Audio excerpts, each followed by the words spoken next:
Mình sẽ tháo ra mình kiểm tra. Rồi mình sẽ xin đây một lần nữa.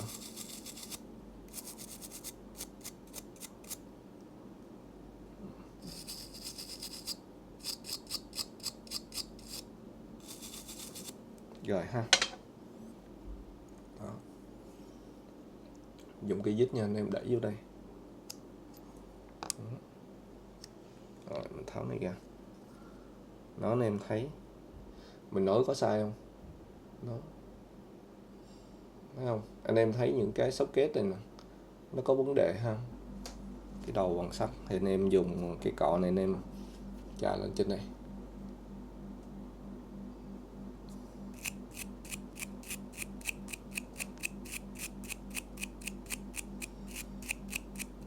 Anh em quẹt vô vậy.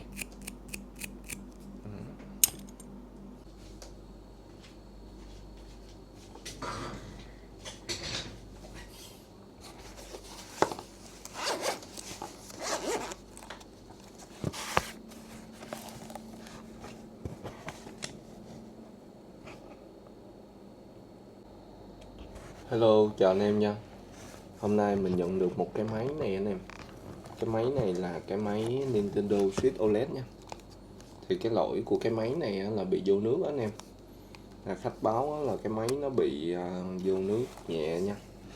Và cái tình trạng của máy là chỉ chơi game được mà nó sạc tới 30% anh em là nó dừng lại. Thì có thể đó, mình nghĩ cái máy này nó bị chậm anh em. Bị chậm men nó bị lỗi vấn đề gì đó, nó không có sạc được.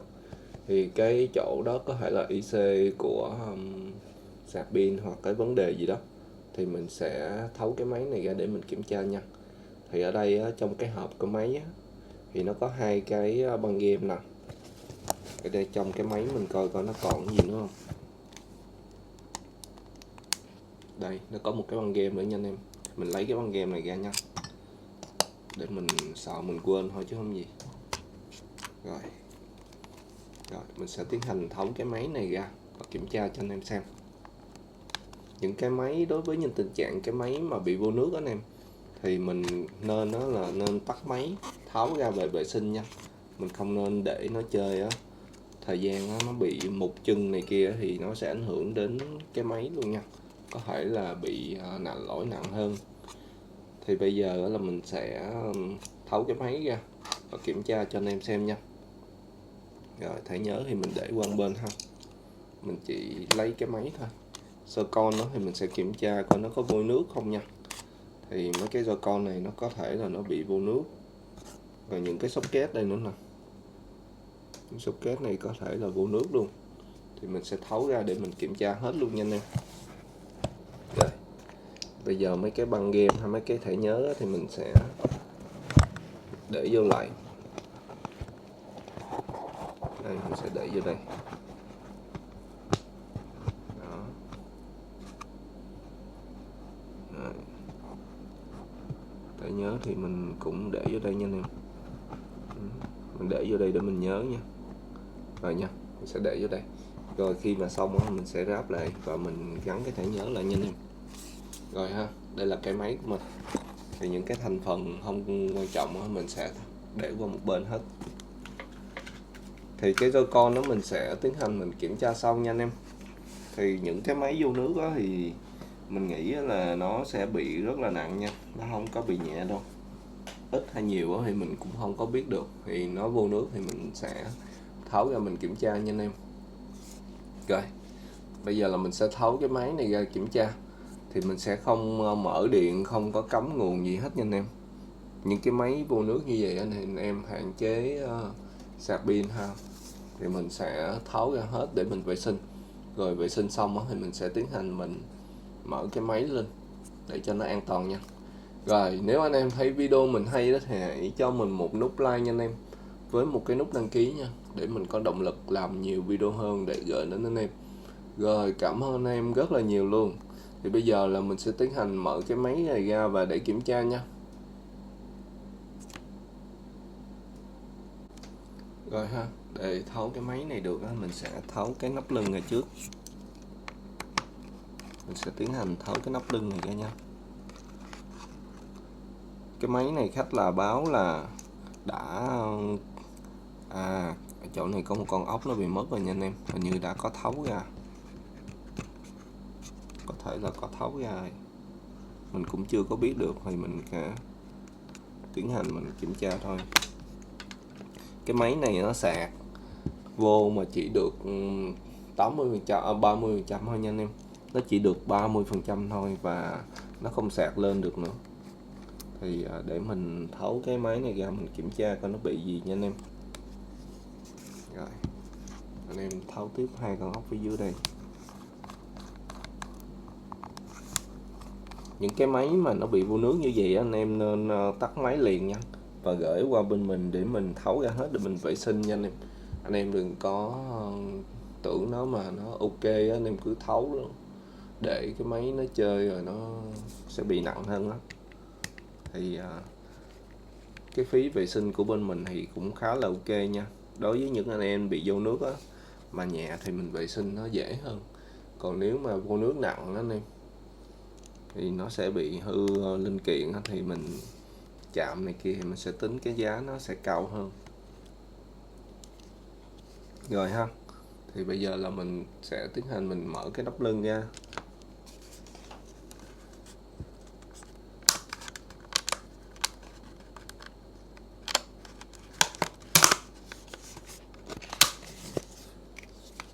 Đó. Rồi sẽ tiến hành kiểm tra nha anh em. Chỗ này thì không thấy vô nước nha. Thì cái máy mình thấy bị ẩm trong cái túi hồi nãy màu đen đó anh em thấy á, cái túi màu đen nó bị ẩm nha. Sao nó bị cong cong đây ta? Phải cái máy nó bị cong không ta? Nó gập ghềnh nè anh em, mình nó nè anh em thấy bị gì ta? Để mình thử để lên đây có bị gập ghềnh không nha.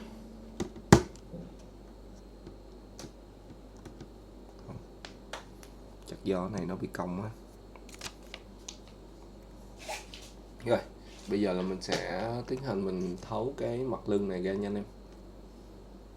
Mình sẽ tháo cái mặt lưng này ra. Anh em tháo cho mình những cái con ốc đây.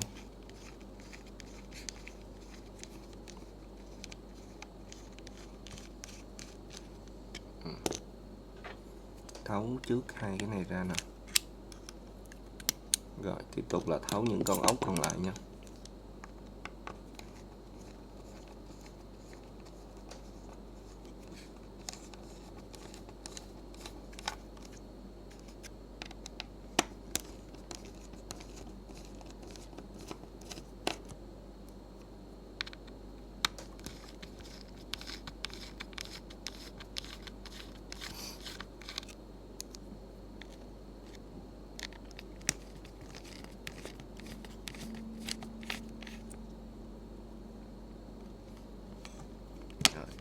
Tiếp mấy con ốc này ra. Mình chỉ mong là cái men nó hư nhẹ thôi anh em, tại hư nhẹ mình vệ sinh này kia ok, khỏi phải sửa nhiều. Còn đối với những cái men mà nó hư nặng thì mình phải kiểm tra ha, mình phải theo dõi nó nhiều ngày mình biết nó bị hư cái gì, chứ không phải mình tháo ra là mình biết được liền đâu. Nhiều khi mình phải đo linh kiện đồ có bị chạm không á. Rồi sẽ tháo cái này ra, tháo cái nắp lưng này nè.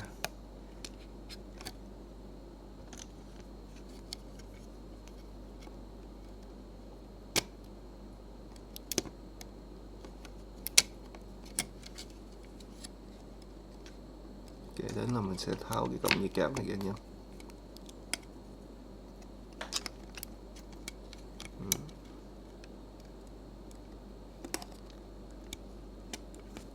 Rồi xong,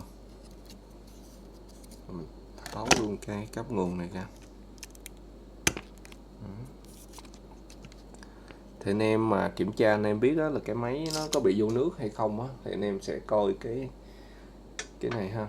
Nếu mà cái men nó bị vô nước nặng á, thì cái màu ở đây nè anh em, nó sẽ chuyển sang cái màu khác nha. Đó, zoom lên cho anh em xem cái miếng này nè, cái miếng quỳ chỗ này nè, nó sẽ chuyển sang cái màu khác. Thì mình thấy ở đây nó còn màu trắng anh em. nó không có bị lan màu ra. Đối với những cái máy mà vô nước á, chỗ này nó sẽ bị lan cái màu ra, nó sẽ lan cái màu thành màu hồng, màu trắng sang màu hồng. Thì chỗ này là mình thấy nó còn ok nha.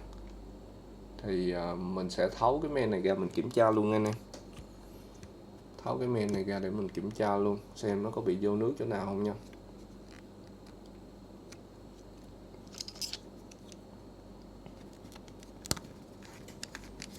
Mình sẽ tháo tất cả cái linh kiện ở đây. Đó, tháo cái linh kiện ở mặt trước nè. Thì trước khi tháo thì mình sẽ mở cái máy này lên để mình coi nó có biểu hiện gì nha anh em. Sau khách báo là lên 30% người đứng á, thì mình cũng không có biết nó là đang bị cái gì, trừ khi nó bị vô nước nó chạm này kia thôi, chứ không có chuyện mà lên 30% là đứng đâu. Có thể là sạc được hoặc không được thôi. Rồi tiếp tục là mình kiểm tra tiếp nha anh em. Mình sẽ coi những cái linh kiện ở đây nó có bị vô nước hay không. Phía mặt ở trên đây thì mình thấy nó không có bị vô nước gì anh em. Đó, mặt ở đây, còn mặt dưới thì mình không biết được. Sẽ kiểm tra luôn cái mặt dưới nha. Rồi trước khi kiểm tra thì mình có thể là mình cắm nguồn vô, mình mở lên thử nha anh em. Đây, cái máy nó lên nè anh em, để mình coi cái máy này nó đang báo là cạn pin rồi nha. Thì mình sẽ cắm vô sạc pin nha anh em. Cắm pin cho mình sạc thử xem nó có sạc lên hay không nha. Đây, nó có biểu tượng sạc anh em. Rồi, vậy mình sẽ để cho nó sạc rồi mình kiểm tra nha anh em. Rồi mình kiểm tra coi nó có nguyên nhân, có bị cái gì hay không, để mình coi. Bây giờ mình sẽ mở cái camera nhiệt lên mình kiểm tra nha, xem nó có bị chạm hay bị vấn đề gì trên cái men không. Đây, con IC chỗ này là nó đang sạc anh em. Đó, nó đang sạc thì bình thường ha. Còn vòng chỗ này thì mình thấy chưa có vấn đề chạm chập gì ở đây hết nha. Đối với những cái máy mà vô nước anh em là nó sẽ bị chạm chập dữ lắm. Ở đây thì mình chưa thấy nè. Rồi mình cứ để cho nó sạc đi, không có vấn đề gì. Thì sạc xong thì mình sẽ kiểm tra tiếp nha. Rồi mình sẽ để cái máy đó sạc một chút nha anh em. Khoảng 1 tiếng nữa thì mình sẽ quay lại để mình kiểm tra xem nó sạc lên được bao nhiêu % nha. A few moments later. Rồi anh em, thì mình sạc cũng được hơn 1 tiếng rồi. Thì bây giờ mình sẽ coi cái máy mình nó có sạc vô pin không nha. Ban đầu là cái máy này khách nói là chỉ sạc được 30% thôi nha anh em, và đứng ở đó. Thì bây giờ mình mở cái máy này lên, mình coi nó sạc được bao nhiêu % nha anh em. Đó, đây, sẽ mở máy lên thử. Nó được 63% rồi nha anh em, anh em thấy ha. Đó, 63% nha. Thì là cũng khá ok nha. Rồi, thì bây giờ là mình sẽ tiến hành mình tắt cái máy này ra để mình kiểm tra ở bên dưới cái men nha anh em. Anh em biết là khi nước vô thì có thể là mình không có loại trừ nó đi phía bên dưới cái men nha. Thì mình kiểm tra hết luôn nha anh em. Mình tháo cái men này ra mình kiểm tra luôn. Có gì bị ảnh hưởng ở trên cái men đó thì mình vệ sinh luôn nha anh em. Còn nếu không thì mình sẽ gấp lại thôi. Thì lỡ tháo máy ra mình phải kiểm tra hết luôn nha. Rồi, bây giờ mình sẽ tháo cái quạt ra trước.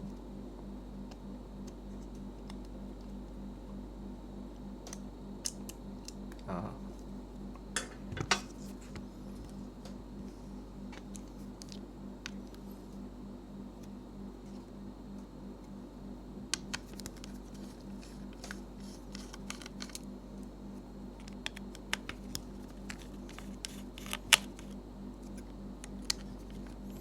Thì mình cũng nói lại luôn là cái máy này nếu mà nó bị vô nước anh em, thì anh em trước hết là anh em phải tháo ra ví dụ nó vô nước nặng thì anh em dùng cái máy sấy, anh em sấy nha, cho nó hết nước trong cái máy ra.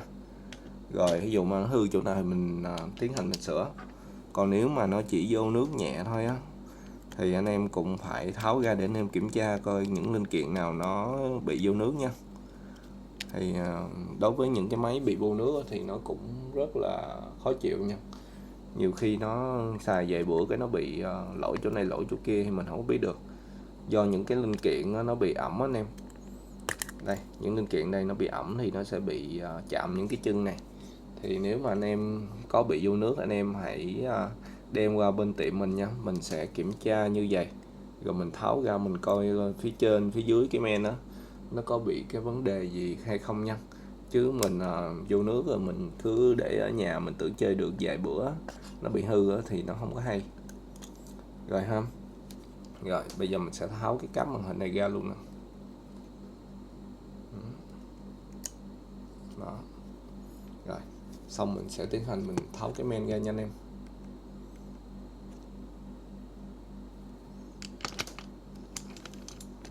Mình sẽ kiểm tra bên dưới cái men nha.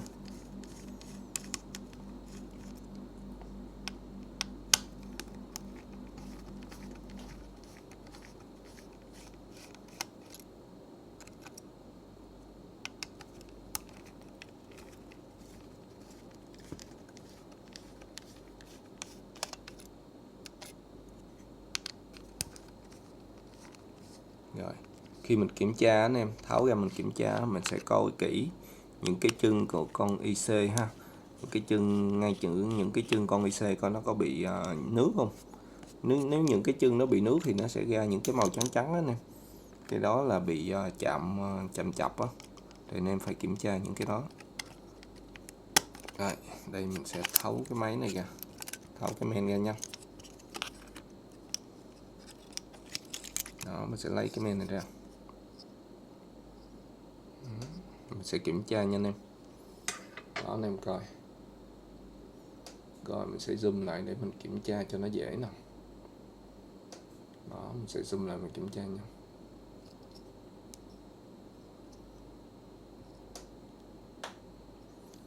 Rồi, mình sẽ tháo cái chỗ cổng USB này luôn. Thì anh em thấy là cái cách mình kiểm tra thì nếu máy anh em có bị vô nước anh em cũng kiểm tra y chang như mình đó, là nó sẽ không có bị cái vấn đề nào nặng quá thì mình không có thể sửa được nha.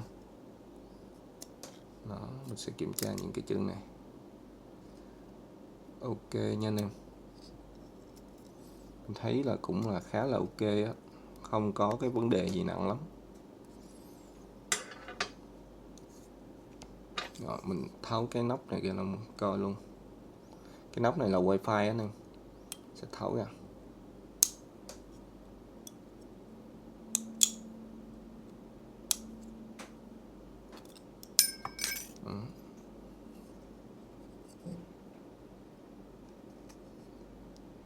Ở trong đây mình thấy có cảm giác là nó bị hơi có vô nước ít nè anh em. Để mình cho anh em coi nha. Đó, nó hơi có cái màu giống như bị ra ten á anh em. Đây ha. Nè anh em thấy cái phần này nó bị vô nước nhẹ nè, anh em coi nè, thấy không, nó bị ra rỉ sét nè. Rồi vậy là mình sẽ tiến hành mình xịt một ít dung dịch lên đây để mình vệ sinh nha anh em. Xịt một cái ít dung dịch lên đây. Cái chỗ con wifi này nó cũng rất là khó chịu nha anh em. Xịt dung dịch lên đây. Rồi. Sẽ vệ sinh cái chỗ này.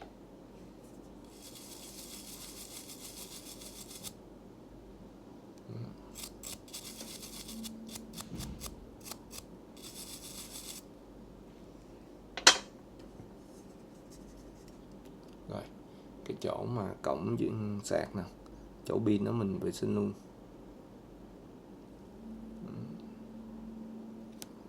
Rồi, chỗ này luôn. Thì hồi mình sẽ kiểm tra mấy cái socket ở chỗ cái cạnh đó anh em, chỗ cái hai bên cái chỗ giơ con đó, xem nó có bị vấn đề gì không. Thường là vô nước đó, nó cũng bị chỗ đó nhiều. Mình sẽ tháo ra mình kiểm tra. Rồi mình sẽ xin đây một lần nữa.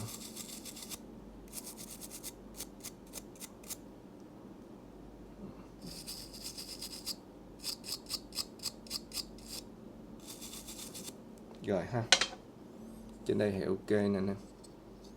Ở dưới đây thì mình chưa thấy có cảm giác, nó chưa thấy nó bị cái gì hết nha. Ở đây thì mình chưa thấy nó bị vô nước phía bên dưới. Rồi cái chỗ này á anh em để ý nha, cái chỗ này là cái con IC để đo cái tín hiệu pin nè. Mình sẽ sẵn mình vệ sinh chỗ này luôn. Chỗ này nó khách báo là có vấn đề anh em, mình vệ sinh đây luôn. Xịt dung dịch lên.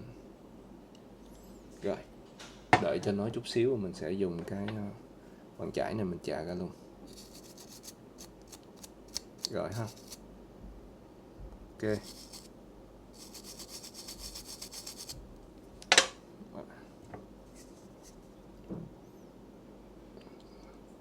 Nếu anh em muốn vệ sinh thì anh em vệ sinh chỗ mấy con IC bên dưới nè. Đó, IC này. Đó.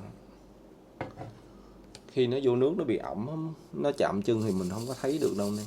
Nó nằm phía dưới gầm á, con IC nè. Nếu mà con IC này là ở dưới gầm á nè. Đó.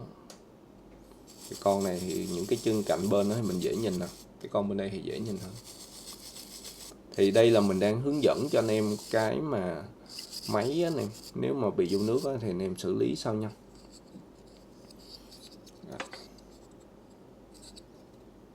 Ở đây thì mình thấy nó chưa có vấn đề gì nha, nó có một cái lớp bảo vệ thì không sao. Cái chỗ wifi này thì mình thấy nó hơi vô nước thôi. Rồi trên cái miếng này mình vệ sinh cái miếng này luôn cho nó sạch. Cái máy này lúc mà mình nhận là mình thấy nó cũng bị ẩm trong cái hộp á anh em, cái túi á. Những cái túi này anh em nó vô nước anh em nên lấy ra khỏi cái túi nha, để cái máy nó không có bị ẩm mà nó bị chậm chập. Rồi cái men này mình thấy nó ok nha anh em.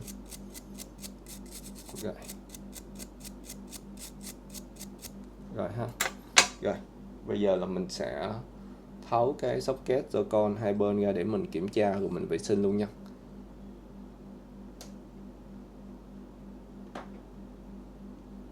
Rồi kế đến là mình kiểm tra hai cái socket ở bên đây nha anh em.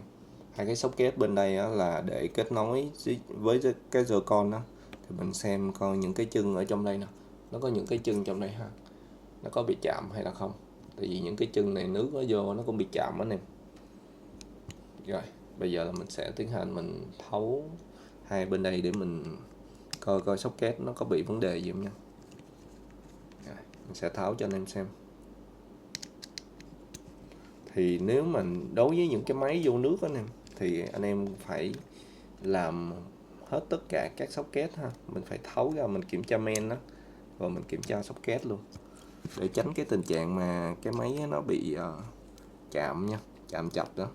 Thì chút xíu mình sẽ kiểm tra ở trên Joy-Con nữa nè, phải mình kiểm tra cho hết luôn nha, Joy-Con này nọ luôn.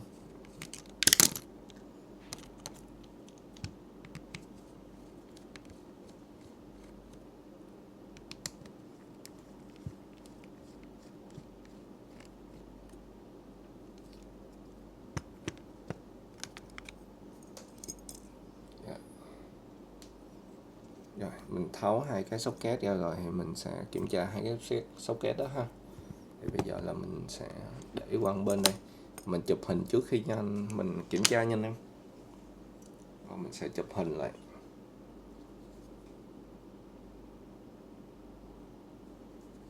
Rồi mình sẽ chụp mặt trên mặt dưới để kiểm tra luôn.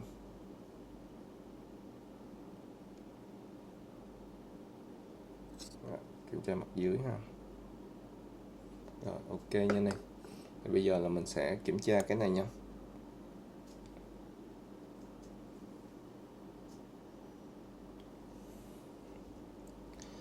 Rồi để kiểm tra cái đó nè, thì mình phải dùng cái này để mình tháo cái này ra ha. Mình phải tháo cái socket này ra. Đó. Dùng cái dít nha anh em, đẩy vô đây. Rồi mình tháo này ra. Đó, anh em thấy mình nói có sai không? Đó, thấy không? Anh em thấy những cái socket này nè, nó có vấn đề ha. Nó vô nước là chắc chắn là những cái socket này nó có vấn đề nè. Mình zoom lại cho anh em xem nha. Đó, anh em thấy những cái socket này á, nó bị vô nước á, là nó sẽ bị chạm chập ở đây nha anh em. Và những cái chân này mà chạm như vậy á, thì anh em cắm cái Joy-Con vô nó cũng có vấn đề nha. Một cái Joy-Con anh em có vấn đề á, thì cái máy anh em nó cũng không có chạy ổn định đâu. Thì bây giờ là mình sẽ tiến hành mình để qua một bên ha, rồi mình sẽ vệ sinh nha. Rồi bên đây cũng vậy, mình sẽ tháo này ra luôn.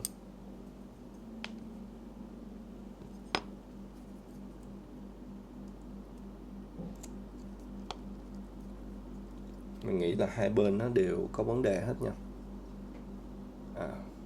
Một bên đó, bên đây thì có điều nó sạch sẽ hơn nè, anh em thấy. Đó. Đúng là nó phải sạch như vậy nha. Thì bây giờ là mình sẽ vệ sinh cho hai bên luôn nha anh em. Rồi sẽ để cái máy qua một bên.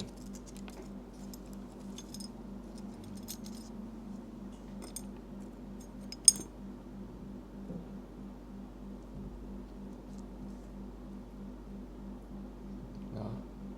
Bây giờ là mình sẽ xịt một cái ít dung dịch lên trên đây để mình vệ sinh nha anh em.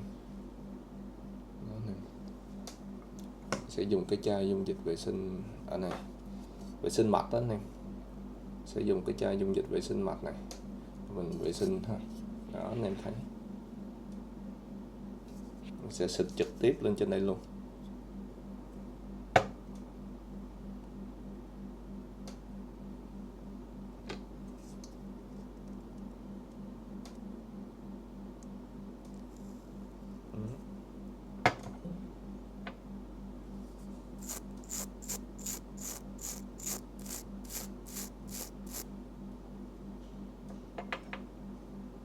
Rồi nếu mà nó chưa có sạch đó anh em dùng cái cây nhíp ha, anh em cạo ra, cạo những cái đường nè. Đây, em dùng cái nhíp anh cạo những cái đường này cho nó sạch cái màu đồng ha. Đó, màu đồng như vậy. Hoặc á, anh em dùng một cái dụng cụ như vậy nha. Mình có một cái dụng cụ như vậy anh em. Đây là một cây cọ ha. Đây là cái cọ bằng sắt anh em thấy. Cái cọ bằng sắt này anh em mà anh em chà lên thì nó sẽ bay những cái vết dơ ra nha. Sẽ dùng cây cọ này để mình vệ sinh luôn.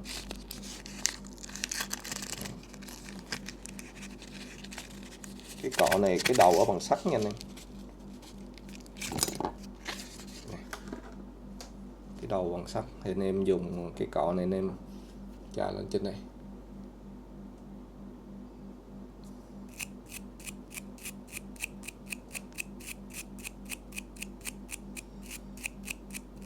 Anh em quẹt vô vậy. Rồi nếu mà nó chưa có sạch nữa thì anh em xịt dung dịch lên nha.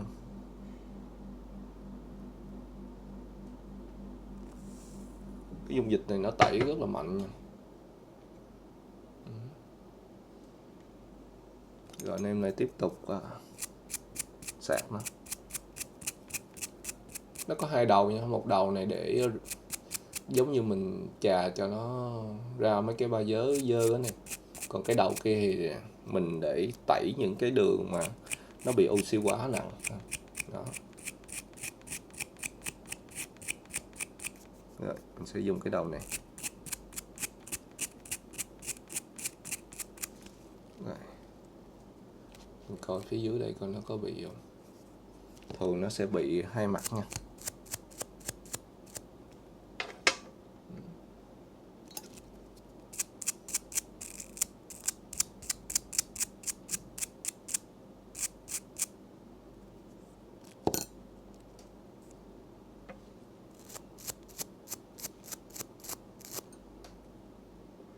Ok anh em.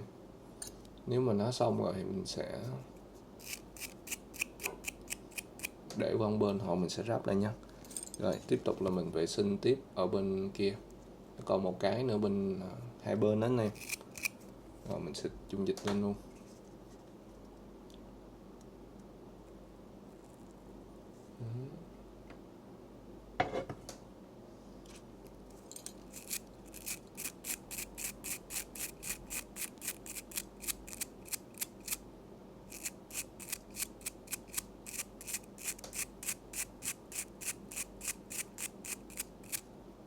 Rồi ha, thì hai bên này sạch rồi, mình sẽ ráp lại nha anh em. Rồi bây giờ mình sẽ ráp lại. Rồi sau khi mà vệ sinh xong anh em thì mình sẽ ráp lại nha. Đây là những cái hồi nãy của mình sẽ ráp lại.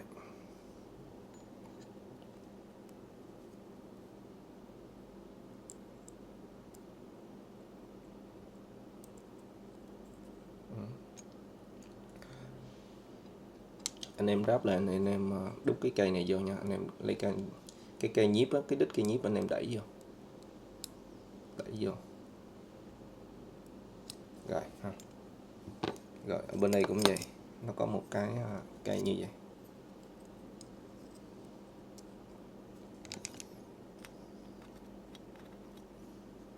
Anh em dùng một cây nhíp anh em đẩy vô.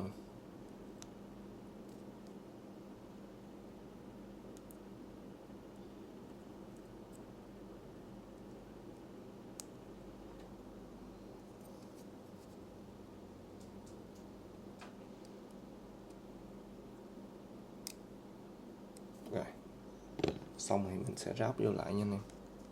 Đây mình ráp ở bên đây trước. Trước khi ráp thì mình xem nó có gì dơ mình vệ sinh luôn ha. Rồi xong mình sẽ ráp lại. Đó, mình sẽ ráp này vô lại. Thì nó có hai con ốc ở đây nè, mình sẽ bắt hai con ốc đây vô luôn.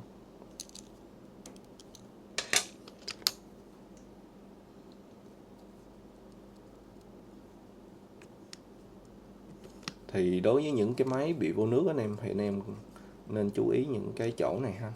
Thì sau này thì mình làm anh em thì mình sẽ chú ý mình làm những cái chỗ này thì đảm bảo cái máy này nó không bị lỗi ha. Nó hay bị ẩm cái chân lắm anh em. Nhất là những cái socket ha, những cái chân, những con IC nha. Anh em chú ý cho mình những cái điểm đó.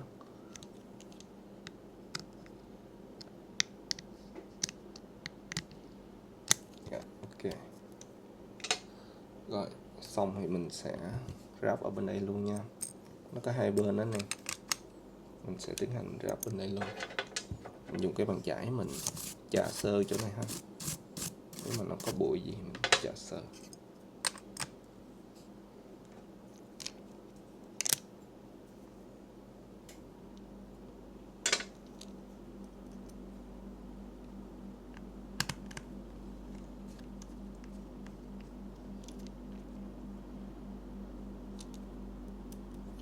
Rồi xong cái này thì mình chắc chắn là mình sẽ ráp lại cái men luôn nha anh em.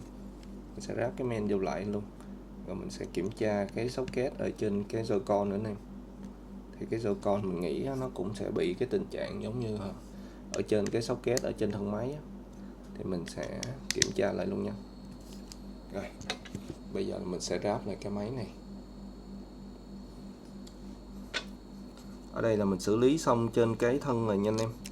Trên cái thân máy thì mình thấy cũng ok à. Thì bây giờ mình sẽ tiếp tục mình sẽ xử lý ở trên cái Joy-Con nữa là xong ha.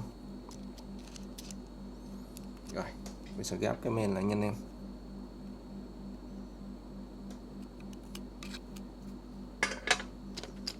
Rồi, sẵn tiện rồi mình vệ sinh những cái socket này luôn. Đây, socket ha, vệ sinh mấy cái socket này luôn. Rồi ok ha. Rồi mình sẽ gáp cái men vô.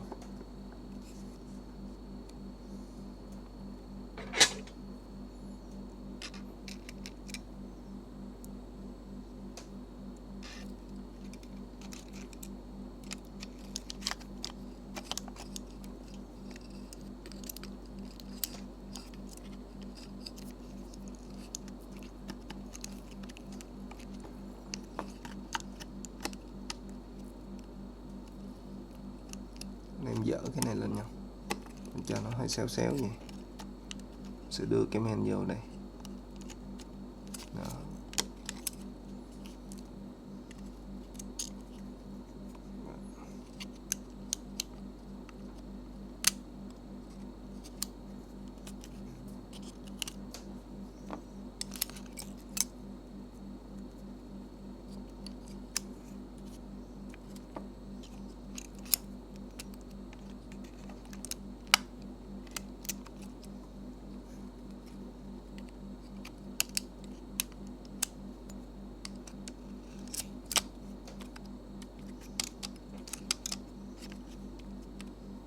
Rồi, xong.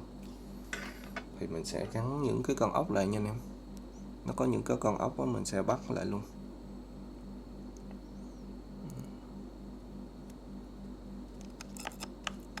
Và lưu ý khi anh em siết ốc lại, anh em nhớ là mình phải siết vài răng thôi. Thì lúc mà mình gắn lên xong á, mình gắn tất cả ốc lên xong thì mình sẽ siết lại nó chặt hơn ha.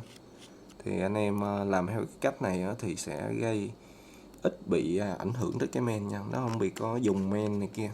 Còn anh em mà siết một con ốc quá chặt á, cái men anh em sẽ bị hơi cứng á. Nó không, kiểu như nó sẽ bị dồn vào một phía, hoặc là nó sẽ bị giống ít linh hoạt á nè, nó sẽ bị dính ở trên này. Thì bây giờ mình mới siết nè, lúc này mình lên ốc hết rồi mình sẽ siết lại ha. Rồi mình siết vừa tay thôi nha, đừng có siết cứng tay quá.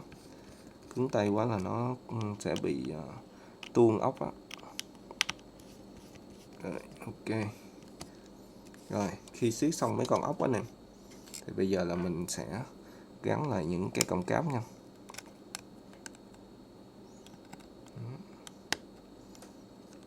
Cáp mình sẽ gắn lại hết.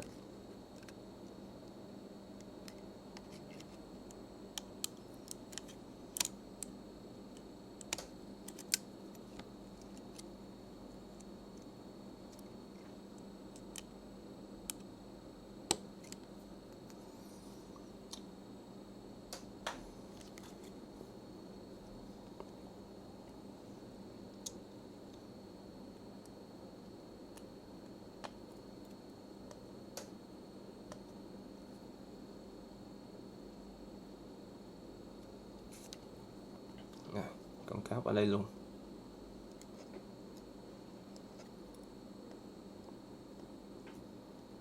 Rồi, con cáp ở đây.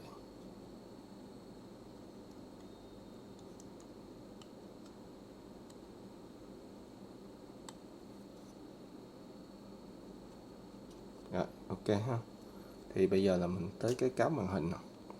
Cái cáp màn hình này anh em lưu ý cho mình nha. Thì mình sẽ zoom lại cho anh em xem. Có nghĩa là mình sẽ đưa cái con cáp này nó hơi chéo góc một chút xíu. Anh em cho nó chéo góc một chút xíu để mình hạn chế hư cái chân ha. Hư chân trên sóc kén này màu trắng này nè. Anh em để không có đúng là nó sẽ bị gãy chân. Thì mình sẽ cầm một cái này, mình sẽ đưa nó hơi chéo xuống chút xíu ha. Rồi. Hoặc là em đẩy cho nó xa ra vậy ha, còn em sẽ đẩy vô.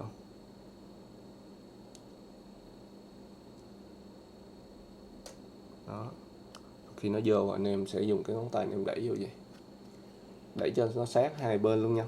Đây, đẩy sát hai bên như vậy. Rồi anh em mới là dùng cái ngón tay á, anh em gài này lại. Đó, ok ha. Rồi bây giờ là mình sẽ gắn những cái linh kiện còn lại nha anh em. Thì trên cái máy này thì nó có những cái quạt này kia, mình sẽ gắn lên hết luôn.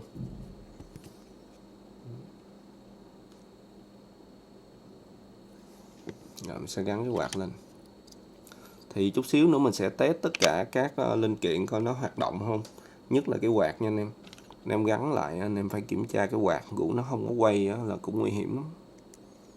Nhiều trường hợp nó bị cháy men này kia là do cái quạt anh em á, nó bị chết á, nó không có hoạt động.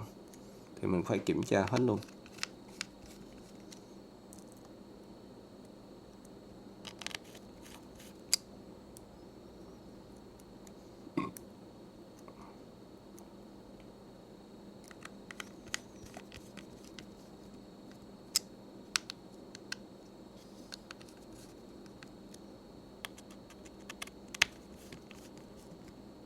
Rồi, ok ha. Xong rồi mình sẽ gắn cái socket này vô lại.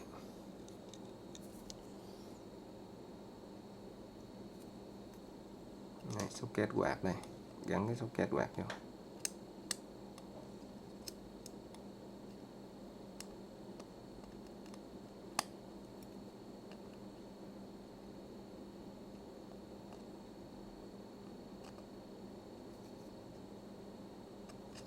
Rồi ha.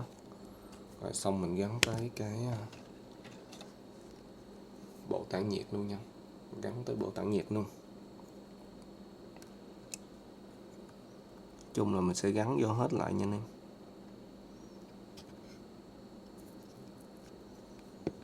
Rồi mình sẽ kiểm tra lại một lần luôn.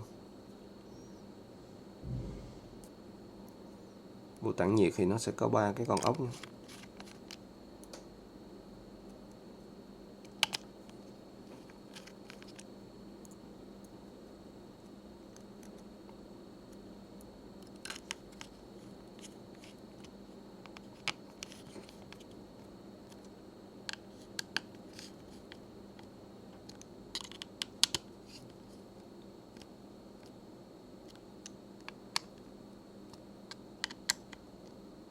Rồi, ok. Rồi, xong mình sẽ gắn lại cái socket game card với micro SD nha. Đó, mình sẽ gắn lên đây.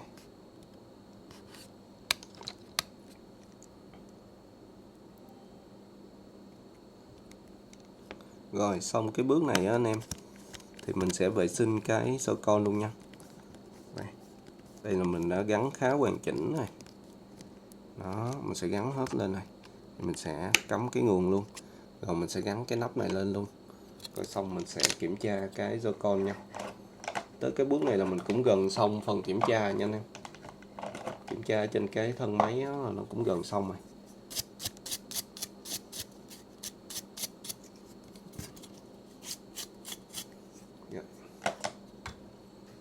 Sẽ gắn vô luôn.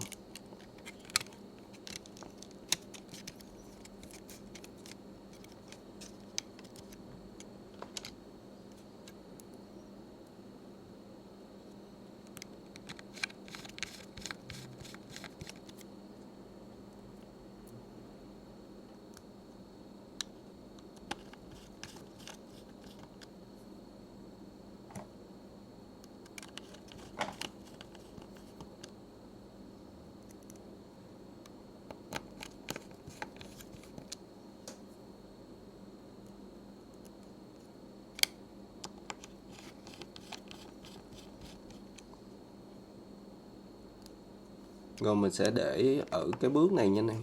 Mình chưa có ráp cái nắp nhựa phía sau lại để mình coi cái quạt nó có quay không. Rồi xong mình mới ráp lại nha. Bây giờ là xong cái bước bắt ốc này á, thì mình sẽ tiến hành mình vệ sinh cái Joy-Con nữa. Vệ sinh cái Joy-Con nữa là cho nó hoàn thiện xong cái phần mà kiểm tra của mình nha.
bắt hết ốc rồi nha anh em. Ok. Rồi. Bây giờ là mình sẽ gắn cái cổng cáp wifi với bluetooth vô nữa là mình hoàn thành xong cái bước kiểm tra cái thân máy nha.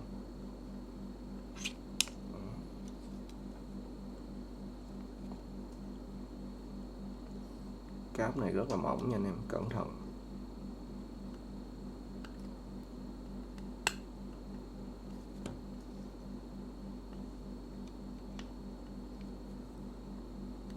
Okay.